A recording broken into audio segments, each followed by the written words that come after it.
이 시간에는 요한계시록 8장 12절부터 9장 1절 말씀까지 읽었습니다. 오늘은 요한계시록 22번째 시간으로 부제목은 넷째 나팔, 다섯째 나팔입니다. 자, 본문 12절 말씀 우리 다시 한번 보겠습니다. 시작. 넷째 천사가 나팔을 부니 해 3분의 1과 달 3분의 1과 별들의 3분의 1이 타격을 받아 그 3분의 1이 어두워지니 낮 3분의 1은 비추임이 없고 밤도 그러하더라.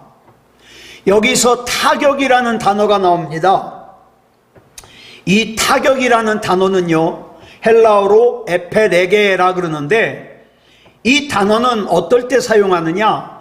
회복이 불가능한 결정적인 타격을 뜻합니다. 그런데 우리는 앞에서 성도들이 함께 있는 곳에 임하는 심판은 성도들이 피할 수 있게 하신다 그랬어요. 그죠? 우리 출애굽기 10가지 재앙에서처럼 이스라엘은 재앙을 피했듯이 하나님께서 성도들에게는 심판을 피하게 해주셔요. 그런데 여기서는 회복이 불가능한 결정적인 타격을 뜻하는 에페레게라는 단어가 사용되었어요.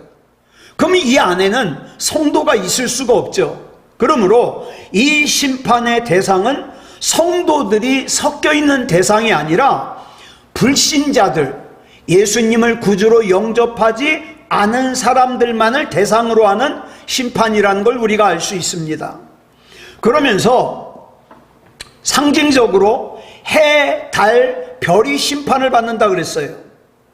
자, 해, 달, 별은 땅에 있는 것이 아니라 하늘에 있습니다. 그러니까 이건 뭘 말하느냐? 이 심판은 장차 우주적인 종말과 또 심판을 암시하는 말씀이라는 걸 알 수 있어요. 그리고 이 우주적인 종말과 심판으로 인하여 나타나는 현상이 뭐냐? 흑암이 온다는 거예요. 여러분, 우리가 깜깜하다. 그러면 깜깜하면 대표적으로 나타나는 증상이 뭡니까? 앞을 볼 수가 없죠. 여러분, 우리는 앞에서도 요한계시록의 내용이 구약의 사건을 배경으로 한다고 말씀드렸습니다. 자, 그렇다면 구약에서 깜깜해져서 앞을 볼 수 없었던 사건이 나오죠. 어디입니까? 출애굽기 10장이죠. 출애굽기 10장 21절부터 23절까지 보겠습니다. 시작. 여호와께서 모세에게 이르시되 하늘을 향하여 내 손을 내밀어 애굽 땅 위에 흑암이 있게 하라. 곧 더듬을 만한 흑암이리라. 이 재앙은 10가지 재앙 중에 9번째 재앙이에요. 그러니까 10번째 재앙인 장자를 치기 바로 직전의 재앙입니다. 첫 번째 재앙부터 8번째 재앙까지 아무리 하나님께서 바로를 설득하려고 해도 바로가 설득이 되질 않아요. 그래서 이 9번째 재앙이 뭡니까? 이 애굽 땅 위에 흑암이 있게 한 거예요.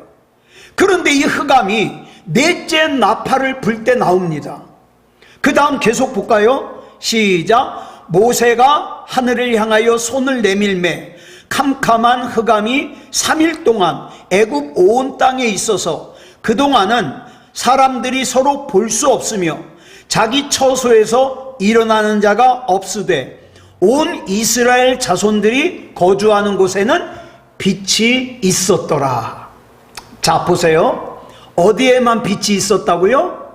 이스라엘 자손들이 거주하는 곳에만 빛이 있었다 그랬죠. 성경에서 말하는 빛은 뭘 얘기를 하냐? 생명, 길, 말씀을 뜻합니다. 그래서 시편 119편 105절을 보면 뭐라 그랬어요? 시작. 주의 말씀은 내 발의 등이요 내 길의 빛이니이다. 이렇게 하나님의 말씀을 항상 빛으로 소개하고 있어요. 그렇다면 애굽 땅에 흑암이 있다는 건 무슨 뜻이겠습니까? 오늘 본문 말씀에서 나오는 흑암은 뭘 얘기하겠어요? 영적인 애굽 사람들이 하나님의 말씀에 귀를 기울이질 않아요. 그저 이 영적인 귀를 막고 하나님의 말씀을 듣질 않아요. 이걸 얘기를 하는 거예요. 자, 첫 번째 나팔부터 세 번째 나팔까지 거듭 강조되는 하나님의 경고의 말씀과 설득에 귀를 막았어요. 하나님께서는 어떻게 해서든지 기회를 주시려고 3분의 1, 3분의 1 이렇게 강조를 하시는데 귀를 막아버렸어요. 여러분, 말세의 징조 중에 하나가 뭐냐 하면 하나님의 말씀에 귀를 가리고 듣지를 않아요. 여러분, 심지어는요, 교회 다니는 사람들 중에서도 귀를 가리고 듣질 않아요. 자기 듣고 싶은 것만 들어요. 하나님의 말씀에 관심이 없는 것을 본문에서는 흑암이라고 묘사를 하고 있는 거예요. 자, 디모데후서 4장 3절부터 4절까지 보겠습니다. 시작. 때가 이르리니 사람이 바른 교훈을 받지 아니하며 귀가 가려워서 자기의 사욕을 따를 스승을 많이 두고 또 그 귀를 진리에서 돌이켜 허탄한 이야기를 따르리라. 이것이 말세의 징조예요. 사람들이요, 어떤 말만 좋아하느냐? 자기 탐욕을 만족시키는 말만 좋아해요. 그래서 강단에서 설교를 할 때에도 어떻습니까? 어떤 설교 좋아해요? 복 받는다, 잘 된다, 형통한다, 이런 얘기만 좋아해요. 회개하라 그러면 귀 막아요. 돌이켜야 된다 그러면 귀 막아요. 여러분, 우리가 살고 있는 세상이 그래요. 그래서 회개하라 그러면 듣기 싫어해요. 복 받으라 그러면 좋아해요. 지금 우리가 살고 있는 세상에서 하나님의 말씀에 갈증을 느껴서 듣고 싶어하는 사람, 또 하나님을 예배하는 것에 갈증을 느껴서 예배를 구하는 사람 참 만나기 어려워요. 그래서 예수님께서 그렇게 말씀하셨잖아요. 마지막 때에 믿음을 보겠느냐? 보기가 어렵다는 거죠. 그렇다면 이 흑암의 재앙이 가지는 상징이 뭐겠습니까? 하나님의 말씀에, 하나님의 경고에 귀를 기울이지 않는 인생들을 고발하는 말씀이에요. 요엘서 2장 31절 말씀 보겠습니다. 시작. 여호와의 크고 두려운 날이 이르기 전에 해가 어두워지고 달이 핏빛같이 변하려니와. 여기도 보면 여호와의 크고 두려운 날이 나오죠. 성경에서 말하는 여호와의 크고 두려운 날은 심판의 날을 말해요. 이 심판의 날이 이르기 전에 어떻게 돼요? 해가 어두워지고 달이 핏빛같이 변한다 그랬어요. 그러니까 이 마지막 종말이 다가오면 다가올수록 어떻습니까? 사람들이 점점 하나님의 말씀에 귀를 닫아요. 영적으로 어두워지는 거예요. 이게 마지막 때의 징조라는 거예요. 그래서 우리는 지금 뭘 보게 됩니까? 이 사람은 정말 영적으로 안 넘어갈 것 같은 그런 사람들조차도 어떻게 해요? 영적으로 넘어가요. 왜? 사탄 마귀가 배고파 우는 사자같이 삼킬 자를 찾아다니기 때문에 조금만 방심하면 시험 들어요. 조금만 방심하면 영적으로 무너져 버려요. 그러면 이걸 아모스서에서는 어떻게 설명하고 있는가? 아모스서 8장 9절로 11절 보겠습니다. 시작. 주 여호와의 말씀이니라. 그날에 내가 해를 대낮에 지게 하여 백주의 땅을 캄캄하게 하며 너희 절기를 애통으로 너희 모든 노래를 애곡으로 변하게 하며 모든 사람에게 굵은 배로 허리를 동이게 하며 모든 머리를 대머리가 되게 하며. 자, 근데 여기서 우리가 잠깐 오해하기 쉬운 말씀이 나와요. 여기 대머리가 되게 하며 라는 말씀이 나오니까 이걸 잘못 오해해서 그러면 대머리인 사람은 저주받은 사람인가? 여기서 말하는 대머리는 그런 대머리가 아니에요. 저절로 머리카락이 빠져서 대머리가 된 걸 말하는 게 아니라 이스라엘 백성은요, 재앙을 만나면 하는 행동이 있는데 그게 뭐냐? 머리를 밀어요. 그리고 제 위에 앉아서 자기가 입은 옷을 찢어요. 자, 그렇기 때문에 재앙 때문에 자기 머리를 밀어서 된 대머리를 말하는 거예요. 재앙 때문에. 자, 그 다음 계속 볼까요? 시작. 독자의 죽음으로 말미암아 애통하듯 하게 하며 결국은 곤고한 날과 같게 하리라. 주 여호와의 말씀이니라. 보라, 날이 이를지라. 내가 기근을 땅에 보내리니 양식이 없어 주림이 아니며 물이 없어 가람이 아니요 여호와의 말씀을 듣지 못한 기갈이라. 마지막 때에 영적인 어둠으로 인한 애통이 얼마나 심한지 마치 독자 하나밖에 없는 아들이 죽어서 애통하는 것 같이 애통한다 그랬어요. 그리고 그 고통의 근본적인 원인이 뭐냐? 하나님의 말씀을 듣지 못해요. 하나님의 말씀을. 여기서 말하는 듣는다는 것은 이 육의 귀로 듣는 걸 말하는 게 아니라 영의 귀로 듣는 걸 말해요. 결국 여기서 강조하는 게 뭐냐? 흑암의 재앙은 하나님께서 끊임없이 선지자들을 보내서 말씀으로 경고하시는데도 불구하고 영의 귀를 막고서 듣지 않는 이스라엘 백성들의 영적인 상태를 말하는 거예요. 그런데 지금 우리가 어디를 살고 있냐? 이 흑암의 재앙이 있는 이때를 우리가 살고 있어요. 이 시대의 영적인 모습이에요. 예.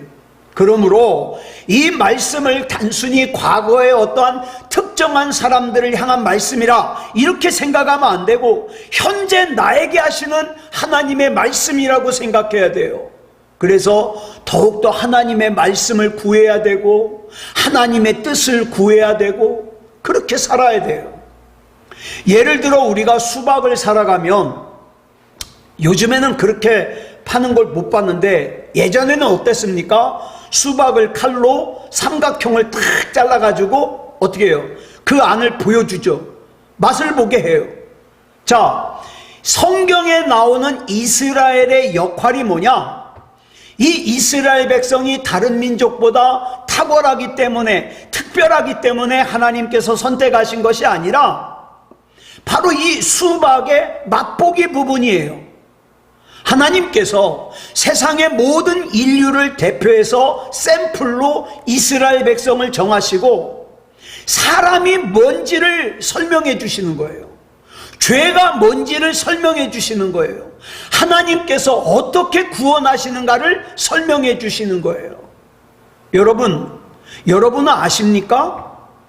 사람이 뭔지 아세요? 저와 여러분이 어떤 존재인지 아세요? 죄가 뭔지 아세요? 지금 나와 죄와의 관계가 어떤지 아세요? 하나님께서 어떻게 나를 구원하셨고 어떻게 지금 나를 이끌고 가고 계신지 아십니까? 이걸 갖다가 이스라엘 백성을 샘플로 해서 설명해 주시고 보여주시는 거예요.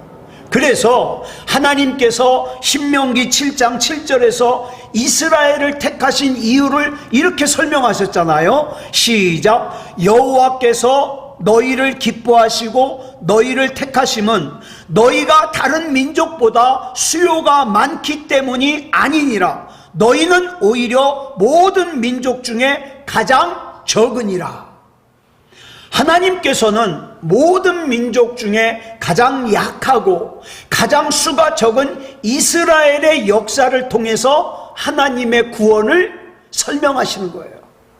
그러므로 성경에서의 하나님의 역사는 특정한 누군가에게만 해당되는 역사가 아니라 이스라엘에게도 해당되는 동시에 나에게도 해당되는 거예요. 이스라엘을 눈물로 부르신 하나님께서 지금 나도 부르시는 거예요. 내 사랑하는 사람도 부르시는 거예요. 그래서 우리가 요한계시록을 잘 이해하려면 이 요한계시록의 구약의 배경을 잘 알아야 돼요. 그리고 나에게 적용을 잘해야 돼요. 그렇다면 아까 우리가 읽은 이 아모스서의 말씀을 비추어 볼 때 지금 우리에게 진짜 필요한 게 뭡니까? 절실하게 필요한 게 뭡니까? 하나님의 말씀이에요. 그래서 우리가 여기서 넷째 나팔을 정리하면 이 흑암의 재앙은요 모든 사람을 향한 심판이 아니라 하나님의 말씀에 대해서 귀를 막은 영적인 애굽 사람에 대해서 경고하시는 거예요. 여러분, 교회 안에도 영적인 애굽 사람 많아요. 백날 가야 성경 안 읽어요. 묵상 안 해요. 설교 시간에 설교를 들어도 금방 까먹어버려요. 내 삶에 적용을 안 해요. 하나님께서 내게 주신 말씀이라고 받아들이질 않아요. 그럼 뭡니까? 하나님 말씀에 대하여 귀를 막은 영적인 애굽 사람이에요. 그런 애굽 사람에 대한 하나님의 재앙이라는 거예요. 그러면 왜 3분의 1이라는 말로 기회를 주시려고 그러는 걸까? 이것은요, 지금 현재 귀를 막은 영적인 애굽 사람에게 말하는 것이 아니라 이미 하나님의 말씀을 알아듣고 있는 저와 여러분 같은 성도들을 향한 하나님의 부탁이요, 하나님께서 맡겨주시는 사명이에요. 아직은 돌이킬 수 있는 시간이 있으니까, 아직은 하나님의 진리의 말씀에 귀를 열고 돌이키고 반응할 수 있는 시간이 있으니까 우리가 사랑하는 영혼들을 향하여 하나님의 말씀을 전해달라는 거죠. 이것이 바로 요한계시록에 자주 나오는 3분의 1이라는 숫자가 주는 의미예요. 하나님께서 기회를 주시는 거예요. 다시 정리하면 하나님의 말씀에 대하여 귀를 막고 듣지도 못하고 들으려고도 하지 않는 사람에게는 심판이요 재앙이지만, 이미 하나님의 말씀을 알아듣고 하나님의 마음을 알고 하나님의 뜻을 아는 사람들에게는 뭡니까? 선교적인 사명을 담고 있는 말씀이라 이 말입니다. 이것이 바로 넷째 나팔 흑암의 뜻이에요. 자, 그 다음 5번째 나팔 보겠습니다. 여러분, 나팔은 잘 아시다시피 7 나팔입니다. 근데 이 나팔을 크게 둘로 나눌 수 있는데, 한 부분은 첫째 나팔부터 4번째 나팔까지예요. 또 하나는 5번째부터 7번째까지예요. 이 중에 첫 번째 부분인 첫 번째 나팔부터 4번째 나팔까지는 재앙의 대상이요, 이 자연이에요. 자연, 천체, 우주, 여기에 관한 재앙이에요. 자, 그러면 이제부터 우리가 살펴볼 이 5번째 나팔부터는 이 재앙의 대상이 뭐냐? 사람이에요. 사람. 재앙의 대상이 사람이라 그러니까 무섭죠? 그런데 무서워할 것이 없는 것이, 앞에서도 말씀을 드린 바와 같이 영적인 이스라엘인 하나님의 백성들은 이 재앙에서 제외가 됩니다. 그렇기 때문에 저와 여러분은 반드시 믿음다운 믿음을 붙들고 살아야 돼요. 자, 그러면 이 5번째 나팔을 기록하고 있는 요한계시록 9장 1절 보겠습니다. 시작. 5째 천사가 나팔을 불매 내가 보니 하늘에서 땅에 떨어진 별 하나가 있는데 그가 무저갱의 열쇠를 받았더라. 이 말씀이 오늘 또 중요한 말씀이에요. 여기 보니까 하늘에서 떨어진 별 하나가 나오고, 우리가 어딘가에서 많이 들어본 무저갱이라는 이름이 나와요. 이 무저갱이라는 단어의 뜻은 말 그대로 없을 무자, 바닥 젖자, 구덩이 갱자예요. 그러니까 이 무저갱은 바닥이 없는 구덩이란 뜻이에요. 이 무저갱이라는 것이 무엇인지를 살펴보기 전에 먼저 오늘 본문에서 이 무저갱의 열쇠를 받은 하늘에서 땅에 떨어진 별 하나가 누구를 뜻하느냐, 이걸 우리가 먼저 살펴봐야 돼요. 자, 하늘에서 땅에 떨어진 별 하나가 사탄을 뜻할까요? 천사를 뜻할까요? 이게 굉장히 알쏭달쏭해요.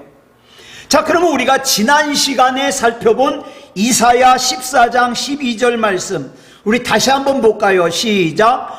너 아침의 아들 계명성이여 어찌 그리 하늘에서 떨어졌으며 너 열국을 엎은 자여 어찌 그리 땅에 찍혔는고. 이 말씀은 잘 아시는 바와 같이 사탄의 존재를 설명하는 말씀이라 그랬어요. 여기 보니까 계명성이라고 하는 별이 하늘에서 떨어졌어요. 이 계명성이 뭐냐? 금성이라고도 하고 새벽별이라고도 하는 별이에요. 근데 여기서 떨어지다라는 단어가 중요하다고 그랬죠. 이 계명성은요, 하나님께 반란을 일으킨 타락한 천사라고 그랬어요. 자, 한 곳만 더 보겠습니다. 누가복음 10장 18절 말씀이에요. 시작. 예수께서 이르시되 사탄이 하늘로부터 번개같이 떨어지는 것을 내가 보았노라. 여기도 보면은 예수님께서 말씀하시기를 사탄이 하늘로부터 번개같이 떨어졌다고 말씀하고 있어요. 자, 이렇게 주로 계명성, 금성, 이런 사탄, 하늘에서 떨어졌다 그래요. 그래서 지난 시간에 그렇게 말씀드렸죠. 떨어졌다는 건 일단 느낌이 안 좋다. 자, 근데 오늘 본문에 보니까 하늘에서 땅에 떨어진 별 하나가 이렇게 나와요. 떨어진 별 하나. 그래서 이것도 사탄으로 보는 사람들이 있어요. 자, 그런데 성경은 앞뒤 문맥을 잘 봐야 돼요. 요한계시록 20장 1절 보겠습니다. 시작. 또 내가 보매 천사가 무저갱의 열쇠와 큰 쇠사슬을 그의 손에 가지고 하늘로부터 내려와서, 여기 보니까 천사가 무저갱의 열쇠를 가졌어요. 또 요한계시록 1장 17절 말씀 보겠습니다. 시작. 내가 볼 때에 그의 발 앞에 엎드러져 죽은 자같이 되매 그가 오른손을 내게 얹고 이르시되 두려워하지 말라. 나는 처음이요 마지막이니. 이 말씀은 요한이 처음에 계시를 받을 때 모습이에요. 근데 그 다음 18절에서 뭐라 그럽니까? 시작. 곧 살아있는 자라. 내가 전에 죽었었노라. 볼지어다 이제 세세토록 살아있어 사망과 음부의 열쇠를 가졌노니. 자, 여기 보니까 주님께서 사망과 음부의 열쇠를 가졌다 그랬어요. 이걸 종합해서 볼 때에 요한계시록 9장 1절 다시 볼까요? 시작. 다섯째 천사가 나팔을 불매 내가 보니 하늘에서 땅에 떨어진 별 하나가 있는데 그가 무저갱의 열쇠를 받았더라. 자, 여기서 하늘에서 땅에 떨어진 별 하나가 무저갱의 열쇠를 받았다 그랬어요. 그러면 누군가가 하늘에서 땅에 떨어진 별 하나에게 무저갱의 열쇠를 주잖아요. 예? 이 말은 무저갱의 열쇠를 통치하는 통치자가 따로 있다는 뜻이에요. 그런데 아까 우리가 함께 읽은 요한계시록 1장 18절을 보면 전에 죽었던 내가 다시 살아서 세세토록 사망과 음부의 열쇠를 가지고 있다고 그랬어요. 자, 그러면 여기서 말하는 전에 죽었다가 다시 살아서 세세토록 사망과 음부의 열쇠를 가지고 있는 분이 누구겠어요? 예수님이죠. 즉 무저갱의 열쇠는 예수님께서 통치하신다는 뜻이에요. 그런데 요한계시록 9장 1절에서 하늘에서 땅에 떨어진 별 하나가 이 무저갱의 열쇠를 받았어요. 누구로부터? 예수님으로부터. 자, 보세요. 여기 무저갱의 열쇠를 받았다 그랬어요? 뺏었다 그랬어요? 받았다 그랬어요. 자, 그렇다면 예수님께서 무저갱의 열쇠를 준 하늘에서 땅에 떨어진 이 별이 천사겠습니까? 사탄 마귀겠습니까? 당연히 천사죠. 만약에 여기서 하늘에서 땅에 떨어진 별 하나를 사탄으로 해석을 하면 문제가 생기는 것이, 무저갱의 열쇠를 통치하시는 예수님께서 무저갱의 열쇠를 사탄에게 맡기는 것이 되는 거예요. 그럴 리가 없잖아요. 그러니까 요한계시록 9장 1절에서 하늘에서 땅에 떨어진 별 하나는 사탄 마귀가 아니라 천사다, 이렇게 해석을 해야 되는 거예요. 그런데 떨어진이라는 단어만 보고 이건 무조건 사탄일 거야, 이렇게 해석을 하면 큰 혼란이 일어나는 거죠. 근데 이제 진짜 중요한 거예요. 여기서 말하는 무저갱이 뭐냐 이 말이에요. 네? 하늘에서 땅에 떨어진 별 하나가 무저갱의 열쇠를 받았다 그랬어요. 그러면 또 무저갱의 열쇠는 또 뭐냐?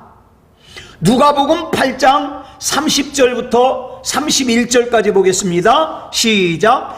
예수께서 내 이름이 무엇이냐 물으신즉 이르되 군대라 하니 이는 많은 귀신이 들렸음이라. 무저갱으로 들어가라 하지 마시기를 간구하더니.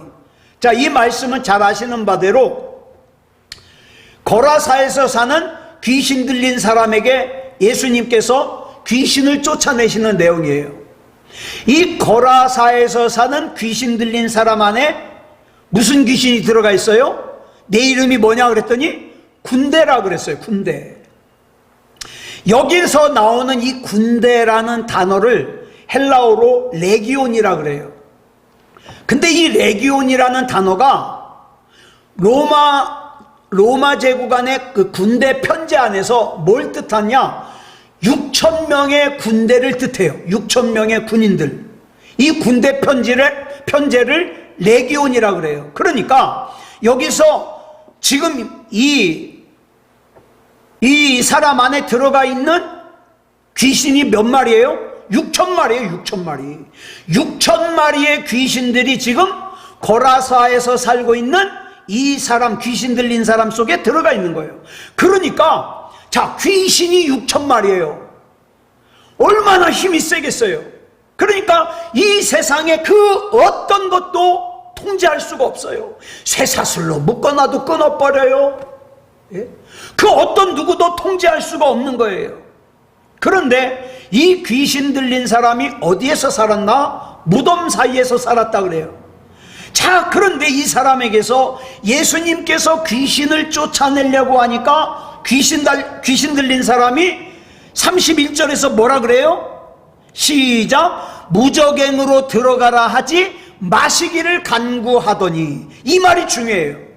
이 귀신이 예수님께 뭐라고 사정해요? 무저갱으로 들어가라고 하지 말아 주십시오. 지금 이 귀신들은 예수님이 누군지 알아요. 자기 앞에 있는 예수님이 누군지 알아요. 또 이 예수님께서 자기를 무저갱으로 들어가게 하실 수 있다는 것도 알아요. 그래서 자신들을 무저갱으로 들어가라고 하지 말아달라고 사정하는 거예요. 자, 그러면 우리는 무저갱이 어떤 곳인지는 정확하게 몰라요. 그렇지만 여기서 한 가지 짐작할 수 있는 게 있어요. 뭐냐? 이 무저갱이라는 곳은 악한 귀신들이 들어가기를 무서워하는 곳이라는 거예요. 우리는 모르지만 귀신은 알아요. 이 무저갱이 얼마나 무서운 곳인지 알아요. 그러니까 여기 나오는 귀신들이 무서워서 떨죠. 그런데 그 무서운 무저갱을 열고 닫을 수 있는 열쇠를 예수님으로부터 천사가 받았어요. 이게 무슨 뜻입니까? 귀신이나 악한 마귀는 우리 주님의 통제 아래 있다 이 말이에요. 지금도 여전히 악한 영을 무저갱에 집어넣을 수 있는 능력이 누구에게 있다? 예수님께 있다. 그런데 그 예수님께서 우리에게 뭐라고 말씀하셨냐? 요한복음 14장 14절에 보니까 이렇게 말씀하셨어요. 쉬운 성경으로 보겠습니다. 시작. 너희가 내 이름으로 무엇이든지 내게 구하면 내가 다 이루어 주겠다. 이게 엄청난 말씀이에요. 엄청난 약속이에요. 그러니까 우리는 여러분 우리를 고통스럽게 하는 그 악한 영 때문에 고통스러운 부분들이 있잖아요. 몸이 아프다든가 마음이 힘들다든가 경제적으로 힘들다든가 사람과의 관계가 힘들다든가 하여튼 악한 마귀가 집어넣은 것이 있으면 그 악한 영을 향하여 우리는 선포해야 돼요. 뭐라고 선포해야 되느냐? 예수님께서 예수님의 이름으로 무엇이든지 구하면 다 이루어 주신다고 약속했잖아요. 그 약속을 힘입어 예수 그리스도 이름으로 명하노니 악한 영은 결박되어 무저갱에 던져질지어다 선포하는 거예요. 여러분, 지금 여러분을 힘들게 하는 게 뭡니까? 이 약속을 의지해서 선포해라 이 말이에요. 예? 질병도, 경제적인 문제도, 답답함도, 우울함도 예수님의 이름으로 선포하라 이 말이에요. 여러분 반드시 기억하세요. 나는 힘이 없지만, 나는 능력이 없지만 예수 그리스도 이름으로 나를 지금 힘들게 하고 내 생각에, 내 마음에 악한 것을 집어넣는 악한 영을 결박해서 무저갱에 집어넣을 수 있는 권세를 누구에게 주었다? 나에게 주었다. 그러니까 우리는 예수님의 이름으로 무엇인지 구하면 이루어지는 거예요. 그러니까 기도 너무 어렵게 하려고 하지 말아요. 기도 너무 힘들게 하려고 하지 말아요. 이건 악한 영의 장난이다 싶으면 예수 이름으로 결박되어서 무저갱에 던져지기를 선포하시기 바랍니다. 그러면 예수님께서 반드시 약속을 지키시죠. 아무쪼록 예수 그리스도 이름으로 악한 마귀를 결박하고 무저갱에 집어 던져넣어 승리하는 인생을 사는 저와 여러분이기를 그리스도 예수님의 이름으로 축복합니다. 기도하겠습니다. 사랑의 아버지 하나님, 감사합니다. 하나님의 은혜 가운데 여기까지 왔습니다. 내가 얼마나 약한지, 내가 얼마나 또 부족한지 우리 주님께서 잘 아십니다. 그럼에도 불구하고 주님께서 나에게 이 귀한, 이 놀라운 능력의 약속을 해 주셨사오니 무저갱의 통제권을 갖고 계시는 주님 앞에 예수 그리스도 이름으로 나를 힘들게 하는, 나를 어렵게 하는 악한 영이 결박되어 무저갱에 던져지기를 선포할 수 있게 하여 주시옵소서. 하나님, 믿음다운 믿음이게 하시고 하나님께서 인정하시는 믿음이게 하시고 반드시 생명책에 이름이 기록되어지는 구원받을 만한 믿음으로 능력을 행하며 살 수 있도록 인도하여 주시옵소서. 모든 것을 우리 주님 앞에 맡겨드리오며 그리스도 예수님의 이름으로 감사하며 기도드렸사옵나이다. 아멘.